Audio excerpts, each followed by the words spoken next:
All right, this is the first lecture for ethics online asynchronous class, and it's good to have you in my class. I'm Dr. Carter. Ethics is a philosophy course, so in this semester in these videos, we'll be talking about the topic of ethics, and what that is about will become apparent a little later on.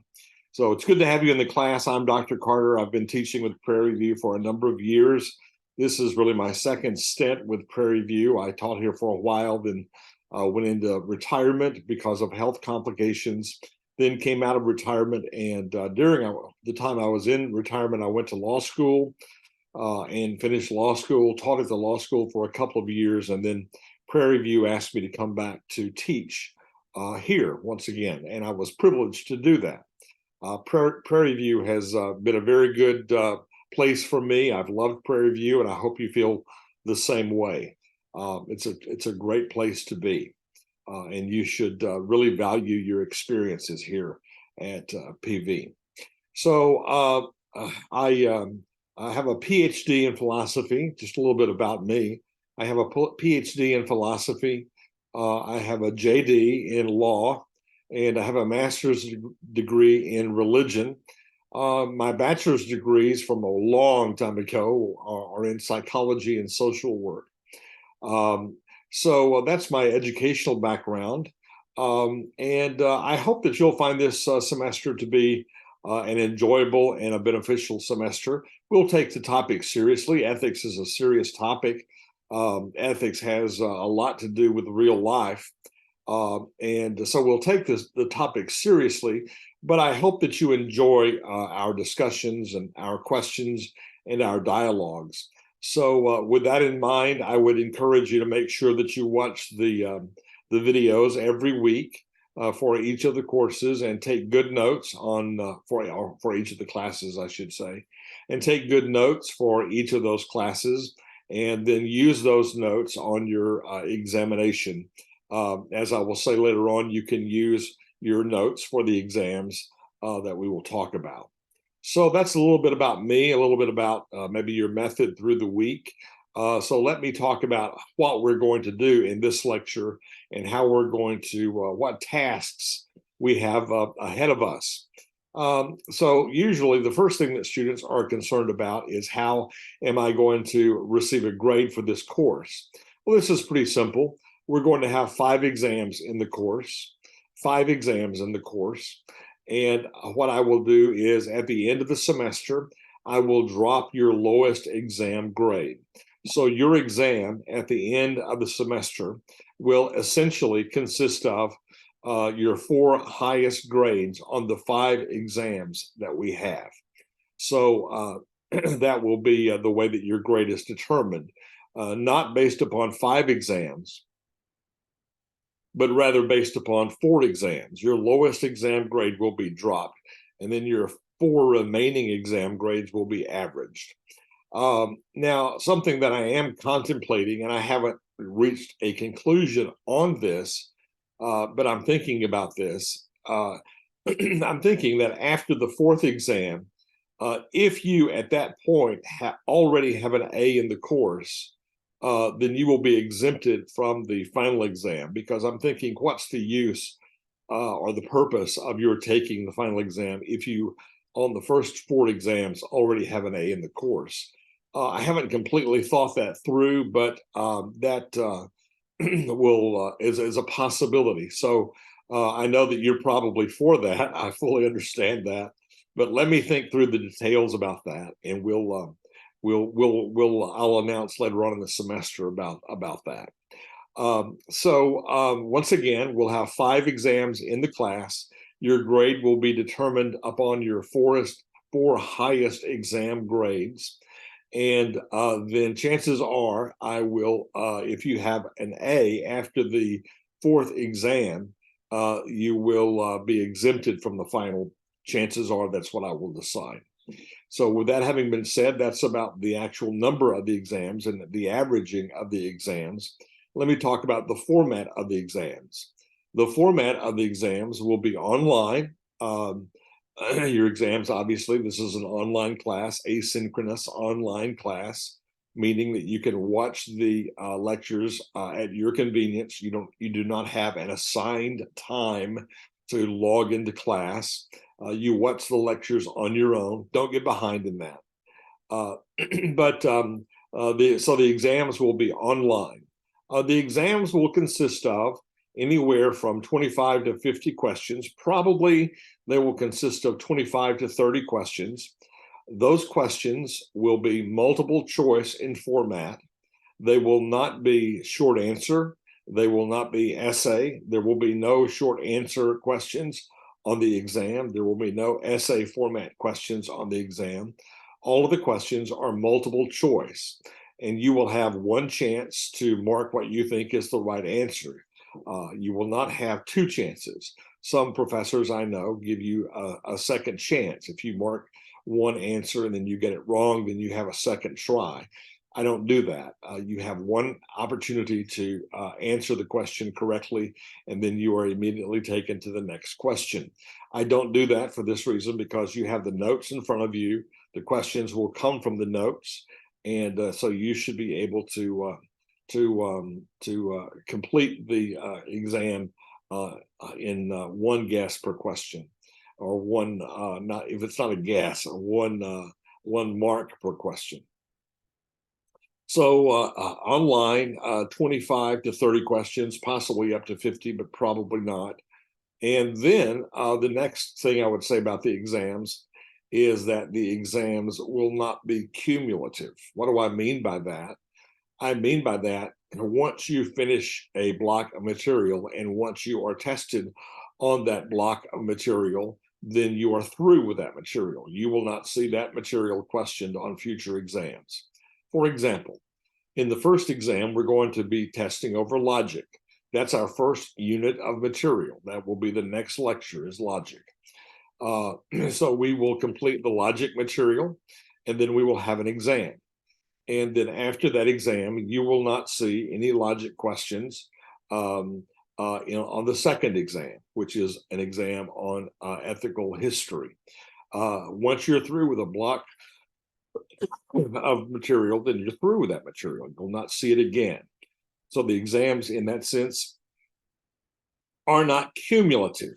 All right. So here's the structure for the exams. We will cover lecture, logic. We will cover logic, and then we will have an exam. And then we will cover history of ethics, and then we will have an exam. And then we will cover ethical theories, and then we will have an exam.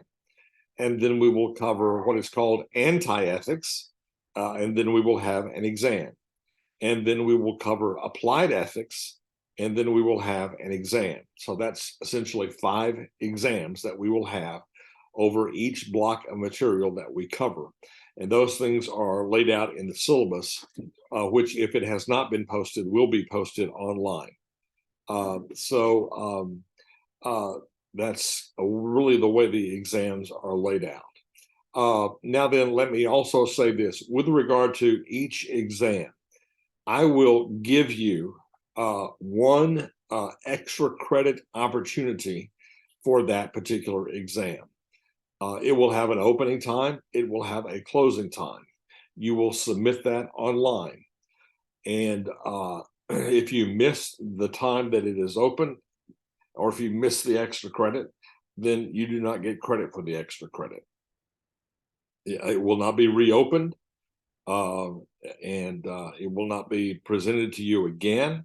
That's just because of my logistics. It becomes a logistical nightmare keeping up with who has submitted what. So I will give you ample time to do the project. And if you miss it, then you miss it. The extra credit will not be reopened. With regard to the time frame for the exam taking online, let me say this. Every exam will open at 8 a.m. on Friday morning of the exam, and the exam will close on Sunday at 11:59 p.m. So it will open on the day of the exam, on the Friday of the exam at 8 a.m. It will be available for you to take from that point forward until Sunday night at 11:59 p.m. If you miss it, you will take a makeup exam, which will be essay in format. I would not advise that you miss the multiple choice exam. The essay is very challenging. You can take the online exam from wherever you are. If you go to see family in Dallas, or if you go to see family in East Texas, or you can still take the exam online. But if you miss the exam, then you will have to take a makeup, which will be essay in format, unless you have a university excused absence, such as you're on the football team and there's a game, away game, or you're in the band and you have to be away with the football team. And I get notices of university excused absences from those entities, such as football, the band, or some other athletic event that may be taking place that requires your presence. So that's kind of the rule with regard to the examinations. Now then, let me talk, after having talked about the examinations, let me speak with you about the textbook for the course. You do not have to buy a textbook for the course. The textbook for the course is provided on your course modules page, on your Canvas page, on the course modules page. It is a textbook written by Karsten Harries. It's on ethics. And so that textbook is provided for you free of charge. Now, let me elaborate about how you are to use the textbook. I would say to you, and you have to listen very closely to me, with regard to the textbook assigned readings, if there is something that I'm going to test you on regarding material that is in the textbook, I will bring that to your attention. If there is something that I'm going to test you on with regard to the textbook, I will bring that to your attention. In other words, don't just start off reading the textbook and read it. If there is something that I'm going to ask you about on the exam from the textbook, I will tell you that you need to be aware of that. We will talk about the text, we will talk about the page, we will talk about the concept that's being discussed. So essentially, I'm saying you should only give attention to the textbook in the event that I tell you, take note of this on such and such page, this concept, because there will be a question on the exam about this. So that's the textbook. Again, it's free of charge. It's on your course modules page. You can download that to your desktop or a folder or whatever you want to do. Also, there's going to be no forum discussions. There's going to be no quizzes. So your exam will consist of your exam grades. Now, take good notes as you watch these lectures. You're going to be able to use those notes while you're taking the exam. Those notes that my lectures will be directly related to the material on the exams. So that should assist you significantly with regard to exam taking and make that process somewhat more easy. The exam questions are going to be a little challenging. Some of them will be, because they'll require some degree of analysis. Some of the exam questions are very easy. They're low-hanging fruit, as I call them. They're just data, fact questions. Others of them are going to require a little more thought and a little more cognition, a little more reflection, in which you demonstrate the ability to take a concept that we've talked about in ethics and apply it to a real-life situation. So there'll be a number of those on the exam, and those tend to separate categories of students, because some are just more invested in thinking things through than others are. So the exam will not all be of that nature, but it will have some of those questions, those kinds of critical analysis questions on them. All right, so that's the examination material. That's the textbook. Now then, let me talk to you about my office hours. My office hours, since we are in an online class, are really as follows. If you need to meet with me to discuss your grade or to discuss some matter or some frustration that you're having in the course, not in life in general, but in the course, um, just shoot me an email on the Prairie View email and say, Dr. Carter, I'd like to meet with you, and we can Zoom and meet, and I will address any questions that you might have, or I'll strive to do that. So just let me know if you want to meet, and we'll set up a Zoom time to do that. So those are office hours. And I'm as available, as I said, I'm as available as you need me to be. So we've covered examinations, we've covered the course textbook, we've covered the office hours. Now, let me say something about attendance. These video lectures will be posted for you on a weekly, possibly a daily basis. It is up to you to watch the video lectures. It's up to you to find a time that's conducive to your schedule, convenient for you. It's up to you to have the discipline to watch these video lectures and to take notes on them. I am not going to be there to hound you to watch the video lectures or to remind you to watch the video lectures. Asynchronous courses take a certain degree of discipline. And so I encourage you not to get behind on these video lectures. Don't say, well, I'm going to save them all up until right before the exam, and then I'm going to watch them. That will not serve you well, and you'll regret that at the end of the semester. So essentially, every day I will post a video lecture for you, and they'll be anywhere from 30 to 45 minutes. And then you sit down with pad and paper or typewriter or word processor or laptop, whatever you use, and you take notes on those things. All right. And that's pretty well how you approach this material. And then I will remind you of the exams and their dates. And the last thing I would say is make sure that you look at the syllabus. I have the syllabus here in front of me. I see a couple of corrections that I have to make on the syllabus. But in summary, you have 5 major exams. I'm going to drop the lowest exam grade, which means your grade will consist of your 4 highest examination grades. All right. And so there's other material there, probably most of which you are not concerned with, but it's there. And on the exams, as I said before, you can use your notes on the exam. Some of you, I need to say that some of you may think you want to work in a group on taking the exam. I don't care if you want to do that, that's fine, but I don't think that's advisable. And this is the reason why, because I'm going to jumble the number on the questions. So in other words, your number 1 will not be your friend's number 1. Your number 2 will not be their number 2. Your number 10 will not be their number 10. So that's going to require some degree of work to match up your question with that person's question. And then secondly, the answer options, A, B, C, and D, are also going to be jumbled. So your A will not be their A, your B will not be their B, your C will not be their C, your D will not be their D.